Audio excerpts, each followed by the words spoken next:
रौनकपुर नाम का एक जंगल था। जंगल में एक दिन सभी पक्षियों की सभा हो रही थी। सभा में सभी पक्षी आपस में बातें कर रहे थे। तभी कालू कहता है, अरे सुनो दोस्तों सुनो, हमारे जंगल में थोड़े दिनों में तेज बारिश होने वाली है। पिछले साल भी इसी वक्त बहुत तेज बारिश आई थी, याद है ना? बिल्कुल ठीक कह रही हो कालू भैया। उस दिन तो बहुत बड़ी मुसीबत आ गई थी। हमारे पास खाने के लिए कुछ भी नहीं था। हम लोग भूख से तड़प रहे थे। और इस साल हम ऐसी गलती बिल्कुल नहीं करेंगे। हम पहले से ही उसका उपाय खोज कर रखेंगे। अब ये सब बातें टूनी मौसी भी सुन रही थी। टूनी मौसी दरअसल बहुत आलसी थी। उन्हें काम करना बिल्कुल पसंद नहीं था। अरे तुम लोग भी बेकार की टेंशन लेते हो। अरे पिछले साल जो हुआ सो हुआ, इस साल कुछ नहीं होगा और बारिश आने में अभी बहुत टाइम है, समझे तुम लोग? ये कालू कौआ तो बस यूं ही टेंशन दे रहा है। अरे नहीं नहीं टूनी मौसी, कालू भैया बिल्कुल ठीक कह रहे हैं। हमें पहले से ही तैयारी कर लेनी चाहिए, नहीं तो बाद में बहुत परेशानी होगी। तो तुम लोगों को जो करना है वो करो, मैं चली, मुझे वैसे भी बहुत काम है। ऐसा बोलकर टूनी मौसी वहाँ से चली जाती है। अरे जाने दो ने, वो ऐसी ही है। लेकिन हमें बारिश के दिनों में खाने का कुछ उपाय तो करना ही होगा, वरना भूख से हमारी हालत खराब हो जाएगी। अब मेरे पास एक उपाय है। क्या? कौन सा उपाय टुनटुनी? अरे यहाँ से थोड़ी दूरी पर एक खाली गुफा है। उस गुफा में कोई नहीं रहता, तो क्यों ना हम लोग उसी गुफा में थोड़ा थोड़ा करके अनाज और फल जमा कर लें और बाद में जब बारिश आएगी तब हम उसे खाने में इस्तेमाल करेंगे। बोलो क्या कहते हो? वाह टुनटुनी वाह, ये तो बहुत बढ़िया आइडिया है। तो हम लोग कल से ही अनाज और फल इकट्ठा करना शुरू कर देते हैं। ठीक है, तो कल से ही हम लोग काम पर लग जाते हैं और अभी के लिए अपने अपने घर चले जाते हैं। इसके बाद सभी पक्षी मीटिंग खत्म करके अपने अपने घर की ओर निकल जाते हैं। दूसरे दिन सुबह सभी पक्षी अनाज और फल ढूंढने के लिए जंगल में निकल आते हैं। सभी पक्षी बारी बारी बहुत से खाने का सामान लेकर गुफा में जमा करने लगते हैं और ये सब दूर बैठकर टूनी मौसी भी देख रही होती है। अरे ये सभी पक्षी बारी बारी खाना लेकर कहाँ जा रहे हैं?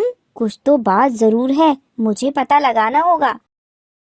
ऐसा बोल के टूनी मौसी पक्षियों का पीछा करने लगती है। सभी पक्षी अनाज लेकर गुफा में आ जाते हैं। टूनी मौसी भी पीछा करते करते वहां पर आ जाती हैं और पत्थर के पीछे छिपकर सब कुछ देखने लगती है।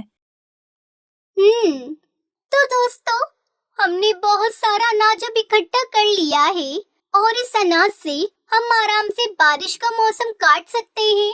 अरे वाह, ये तो बड़े कमाल की बात है। हमने एक ही दिन में इतना सारा अनाज इकट्ठा कर लिया। लेकिन याद रखना, हमें इस सारे अनाज और फल को छुपाना पड़ेगा, वरना कोई भी आकर बड़ी आसानी से इसे चुरा कर ले जाएगा। एक काम करते हैं, हम लोग उसे पत्थर के पीछे छिपा देते हैं और इस गुफा में तो वैसे भी कोई आता जाता नहीं, इसलिए ज्यादा टेंशन लेने वाली कोई बात नहीं है। लेकिन ये सारी बातें छिपकर टूनी मौसी सुन रही होती है।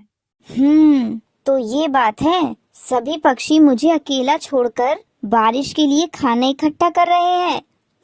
मुझे बताया तक नहीं। कोई बात नहीं बच्चे, तुम्हें जितना अनाज इकट्ठा करना है उतना कर लो। अब मुझे सब कुछ पता चल गया है। अब मैं सारा अनाज चुराकर किसी भी वक्त ले जाऊंगी। सभी पक्षी अनाज और फल लेकर पत्थर के पीछे उसे छुपा देते हैं और अपने घर की ओर निकल आते हैं। वहीं टूनी मौसी पत्थर के पीछे ही छिपी होती है। जैसे ही सभी पक्षी गुफा से बाहर आ जाते हैं तो तुरंत ही टूनी मौसी पत्थर के पास पहुंच जाती है। सारा अनाज और फल बारी बारी वहां से लेकर अपने घर चली आती है। अरे वाह, ये तो बहुत बढ़िया हुआ। मुझे इतनी आसानी से इतना सारा अनाज मिल गया। वो भी बिना मेहनत किए। बारिश का मौसम तो अब बड़ी आसानी से कट जाएगा। बड़े आराम से रह सकूंगी। अब उन लोगों को समझ आएगा मुझसे पंगा लेना कितना भारी पड़ा उन्हें। ऐसा बोल के टूनी मौसी बहुत ही खुश हो रही होती है। वहीं अब धीरे धीरे शाम हो जाती है। बारिश शुरू हो जाती है। सभी पक्षी और टुनटुनी चिड़िया अपने अपने घोंसले में बैठे हुए थे। देखा दोस्तों, अच्छा ही हुआ कि हमने आज ही अनाज का प्रबंध कर लिया, वरना इतनी बारिश में हम लोग भला कहाँ जाते। अब ये बारिश भला कब रुकेगी कब नहीं, हमें क्या ही मालूम। लेकिन चिंता की कोई बात नहीं है, हमारे पास काफी दिन चलने वाला अनाज जो है, अब हम कल सुबह खाने के लिए जाएंगे और पूरे दिन का खाना लेकर अपने अपने घर वापस लौट आएंगे। धीरे धीरे सुबह हो जाती है। सभी पक्षी टुनटुनी के घर आ जाते हैं। आ गए ना सब लोग? ठीक है, तो अब हम लोग चलते हैं। हाँ हाँ ठीक है, चलो।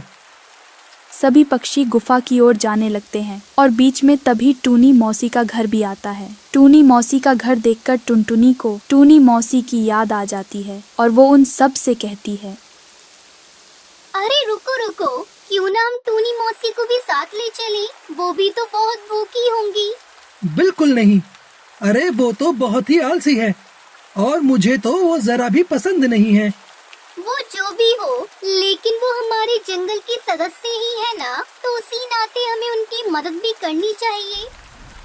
ऐसा सुनकर तभी सभी पक्षियों को उन पर दया आ जाती है और वो लोग टूनी मौसी को बुलाने लगते हैं। सभी लोग जब टूनी मौसी के घर के पास आते हैं तो देखते हैं कि टूनी मौसी सो रही थी और शोर सुनते ही वो तुरंत फड़फड़ा के बाहर आ जाती है और देखती है सभी पक्षी उनके घर के बाहर होते हैं। पहले तो टूनी मौसी सभी पक्षियों को देखकर बहुत हक्का बक्का हो जाती हैं, लेकिन फिर थोड़ी हिम्मत करके उन सब से कहती हैं, क्या बात हो गई? तुम सब एक साथ आकर भला अब मुझे क्यों बुला रहे हो?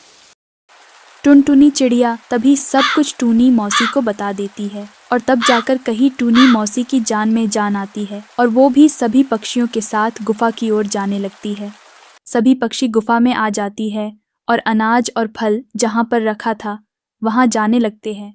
लेकिन जैसे ही वो लोग वहाँ पर पहुँचते हैं तो चकित रह जाते हैं, क्योंकि सारे फल और अनाज वहाँ से गायब हो चुके थे। कोई उन्हें चुरा कर वहाँ से ले गया था। हे भगवान, अरे हमारे सारे फल और अनाज कौन ले गया? अब हम क्या करेंगे? अरे हाँ टुनटुनी, हमारी सारी मेहनत पर पानी फिर गया। हे भगवान, ये क्या किया तूने? अब सभी पक्षी बहुत परेशान हो जाते हैं। तुम सब परेशान मत हो, मैं कुछ करती हूँ। टुनटुनी चिड़िया मन ही मन एक योजना बनाती है।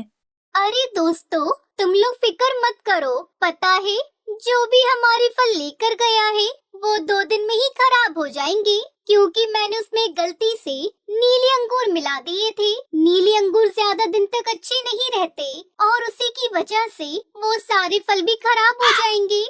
लेकिन टुनटुनी, हमारे तो फल चले ही गए, हमारी मेहनत तो खराब हो गई। सभी पक्षी दुखी मन से अपने अपने घोंसले में चले जाते हैं। वहीं टूनी मौसी भी अपने घोंसले में आ जाती है और फल से सारे नीले अंगूर निकालकर खा जाती हैं। ये तो अच्छा हुआ ये उसने बता दिया। अब टेंशन की कोई बात नहीं। अब सारा अनाज और फल बिल्कुल ज्यों का त्यों रहेगा, कुछ भी नहीं बिगड़ेगा। अब कल सुबह भी तो गुफा में पहुंचना है मुफ्त का खाना खाने के लिए। ऐसा बोलकर टूनी मौसी सो जाती है। अगले दिन टूनी मौसी और सभी पक्षी गुफा में आ जाते हैं। थोड़ी देर में बचा हुआ खाना लेकर टुनटुनी भी वहाँ पर आ जाती है। टुनटुनी जब सबको खाना परोस रही थी कि इतने में उसकी नजर टूनी मौसी की चोंच पर पड़ती है। टूनी मौसी की चोंच खाने की वजह से नीली हो गई थी और अब ये देखकर वो सब समझ जाती है। अरे टूनी मौसी, ये आपकी चोंच नीली कैसे हो गई? कल तक तो सब कुछ ठीक था। आप ही है ना जिसने हमारे फल चुराए हैं? क्या? नहीं नहीं, ये तुम क्या कह रही हो टुनटुनी? अरे मुझे क्या पता फल के बारे में, मैंने ऐसा कुछ नहीं किया। और तुम्हारे पास क्या सबूत है कि फल मैंने ही चुराए हैं? सबूत ये है कि नीले अंगूर खाने से ही ऐसा रंग हो जाता है और अंगूर का रंग 2-3 दिन बाद ही निकलता है। मुझे पता था कि हम में से ही कोई है जिसने ये काम किया है, इसलिए कल मैंने झूठ कहा था कि एक दिन में अंगूर बिगड़ जाते हैं। चलो चलकर इनके घर की तलाशी लेते हैं, अभी दूध का दूध और पानी का पानी हो जाएगा। ऐसा सुनकर अब टूनी मौसी घबरा जाती हैं और सारा सच उगल देती है। मुझे माफ कर दो तुम लोग। हाँ टुनटुनी ठीक कह रही है, वो सब कुछ मैंने ही चुराया है। ऐसा सुनते ही अब सभी पक्षी बहुत गुस्सा हो जाते हैं और टूनी मौसी चुराया हुआ खाना उन सभी को वापस कर देती है। सभी पक्षी टूनी मौसी को जंगल से बाहर निकाल देते हैं और मिलकर टुनटुनी का शुक्रिया अदा करती है।